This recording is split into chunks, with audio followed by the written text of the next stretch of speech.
Hello friends, அஸ்ஸலாமு அலைக்கும். இன்றைக்கி நம்ம சேனலில் கானை வச்சு ஒரு டேஸ்டான ஸ்பைஸியான கான் மசாலா தாங்க நான் உங்களுக்கு செஞ்சு காட்ட போகிறேன்.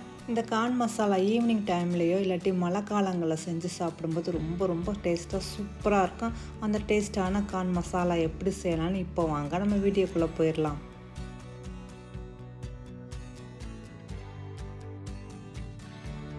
இப்போ இந்த கான் மசாலா செய்கிறதுக்கு நான் கான் 2 எடுத்துருக்கேன். இப்போ இந்த பேப்பர் இதெல்லாம் எல்லாத்தையும் எடுத்து க்ளீன் பண்ணிவிட்டு இதை நம்ம இட்லி பாத்திரத்தில் வச்சு ஒரு 10 நிமிஷம் வேக வச்சு எடுத்துக்கலாங்க. இப்போ வேக வச்ச கானை நான் இந்த மாதிரி பெரிய பெரிய சைஸில் கட் பண்ணி வச்சுக்கிட்டேன். உங்களுக்கு தேவையான அளவு நீங்களும் கட் பண்ணி எடுத்துக்கிறேங்க. இப்போ அடுப்பு ஆன் பண்ணி நான் கடாய் எடுத்துருக்கேன். இதில் 2 டேபிள் ஸ்பூன் அளவு பட்டர் சேர்த்துக்கிறேங்க.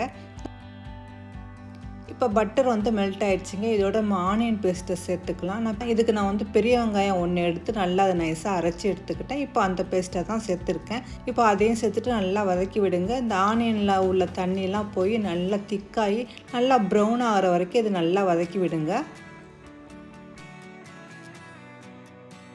இப்போ பாருங்கள், வெங்காயத்தோட தண்ணியெலாம் நல்லா வற்றி நல்லா சுருண்டு வந்துடுச்சு. இந்த அளவுக்கு வரணுங்க.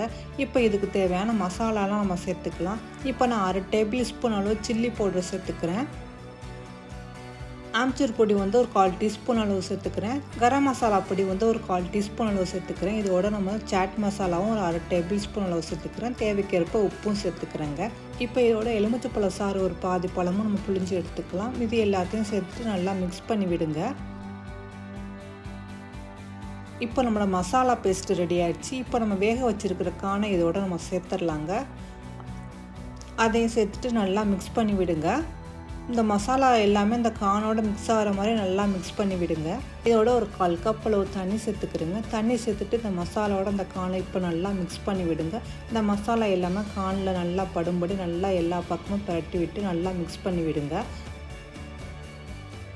இப்போ இது அப்படியே ஒரு 5 நிமிஷம் அடுப்புலேயே இருக்கட்டும். தீயை மீடியம் ஃப்ளேம்லேயே இருக்கட்டுங்க. இப்போ இந்த தண்ணிலாம் நல்லா வற்றி இந்த கானோட இந்த மசாலா நல்லா பரண்டு வந்துடுச்சுங்க.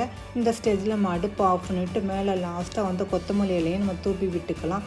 அவ்வளோதாங்க நம்மளோட ஸ்பைஸியான டேஸ்டான கான் மசாலா ரெடி ஆகிடுச்சு. இதில் காரம், புளிப்பு, உப்புண்டு 3மே சரிசமமாக இருக்கிறதுனால இந்த கான் மசாலா சாப்பிட ரொம்பவே டேஸ்ட்டாக இருக்கும். சூடோட இந்த கான் மசாலா சாப்பிடும்போது செமையாக இருக்குங்க. நம்ம குழந்தைங்க நல்லா விரும்பி சாப்பிடுவாங்க. இன்னும் வேணும்னு கேட்டு கூட சாப்பிடுவாங்க. அந்தளவுக்கு இந்த கான் மசாலா டேஸ்ட்டாக இருக்கும். நீங்களும் கண்டிப்பாக இந்த கான் மசாலா செஞ்சு பாருங்கள். இதோட டேஸ்ட்டு எப்படி இருக்குன்னு கமெண்ட் பாக்ஸில் கமெண்ட் பண்ணுங்கள். பிடிச்சிருந்தா மறந்துடாமல் லைக் பண்ணுங்கள். என் சேனலை இது வரைக்கும் சப்ஸ்கிரைப் பண்ணாட்டி சப்ஸ்கிரைப் பண்ணிக்கிறேங்க ஃப்ரெண்ட்ஸ். அப்படியே உங்கள் லைக் பட்டனை ப்ரெஸ் பண்ணி எனக்கு சப்போர்ட் பண்ணுங்கள். ஓகே ஃப்ரெண்ட்ஸ், இதோட நான் கிளம்புறேன். பாய்.